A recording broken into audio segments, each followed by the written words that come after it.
Assalamualaikum warahmatullahi wabarakatuh. Perkenalkan, nama saya Resita Isaura Ramadhani dari kelas PKM 1 dengan NIM 14245568. Di sini saya akan menjelaskan mengenai spermatogenesis, oogenesis, dan fertilisasi. Jadi di sini saya akan menjelaskan mengenai tahapan oogenesis. Yang pertama, oogenium ini prosesnya dimulai dengan oogenium, sel diploid yang mengalami mitosis untuk menghasilkan oosit primer. Yang kedua ini ada oosit primer yang bersifat diploid. Sel ini kemudian memasuki meiosis 1 dan membelah untuk membentuk oosit primer dan oosit sekunder dan bahasa kutub primer. Lalu yang ketiga ini ada badan polar mengalami meiosis 2, membelah lagi untuk menghasilkan ootit dan badan sekunder. Lalu yang keempat di sini ada ootit, yaitu tumbuh menjadi ovum.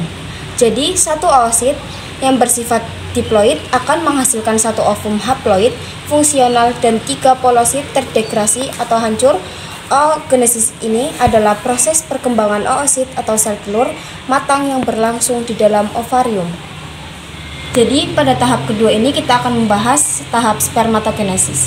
Jadi pada spermatogonium ini, induk dari sperma akan mengalami pembelahan mitosis, lalu menjadi spermatosit primer yang bersifat diploid.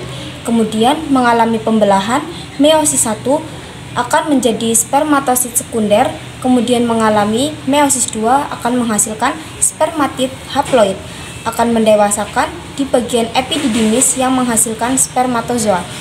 Jadi, satu spermatosit primer yang bersifat diploid akan menghasilkan 4 sel spermatozoa yang haploid yang semuanya fungsional.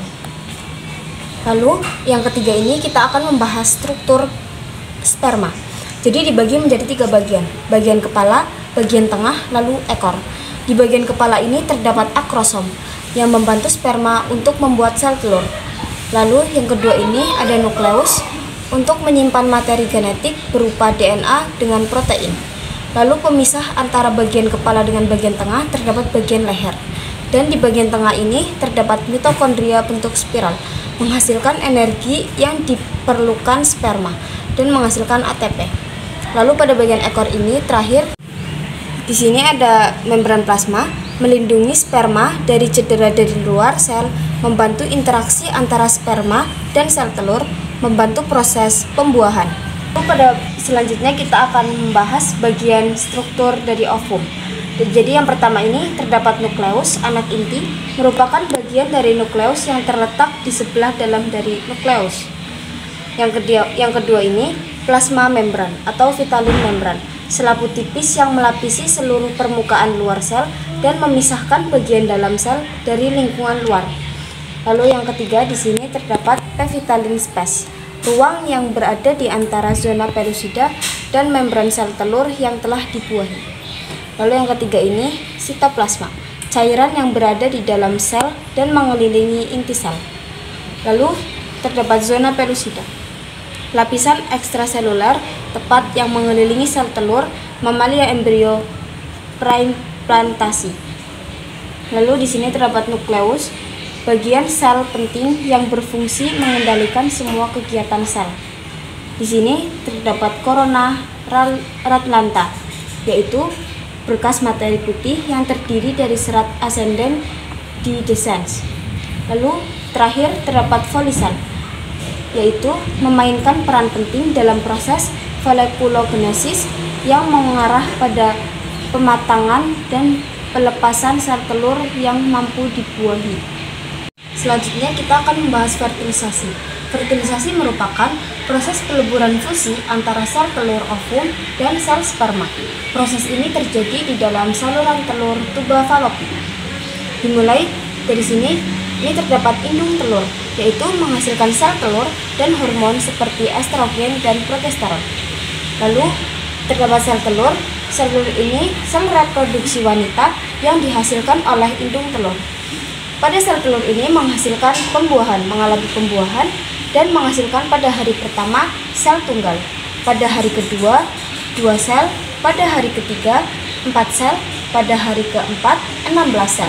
Di hari keempat ini terdapat morula, tahap awal perkembangan embrio. Lalu pada hari kelima ini terdapat blastopista tahap awal. pada hari ke-6-7 blastogista tahap akhir. Jadi blastosis ini tahap akhir perkembangan embrio. Lalu pada hari ke-8-9 embrio memulai implantasi. Embrio ini adalah tahap awal perkembangan sel telur oleh sperma. Lalu terdapat rahim, tempat perkembangan janin setelah fertilisasi. Dan di sini terdapat lapisan dalam rahim. Lapisan yang melapisi dinding rahim menjadi tempat implantasi embrio setelah pembuahan. Selanjutnya, di sini ada sitoplasma ovum. Proses pembuahan yang terjadi di saluran telur. Jadi yang pertama, di sini terdapat sel folikel. Sel-sel yang membentuk lapisan di sekitar sel telur dalam ovarium. Lalu di sini terdapat enzim dalam akrosom. Sel yang terbentuk ketika sel dihancurkan dan organ tertentu dipisahkan. Lalu di sini terdapat membran plasma ovum.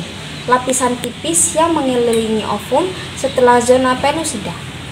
Di sini terdapat zona pelusida, lapisan glikoprotein yang mengelilingi pada mamalia. Lalu di sini terdapat badan basal sperma, struktur yang berada pada bagian awal ekor sperma. Di sini terdapat nukleus sperma, inti sel sperma yang berada di dalam sel telur setelah proses fertilisasi. Dan yang terakhir, di sini terdapat granula kortikal. Struktur kecil di dalam sitoplasma ovum berperan penting dalam proses pembuahan.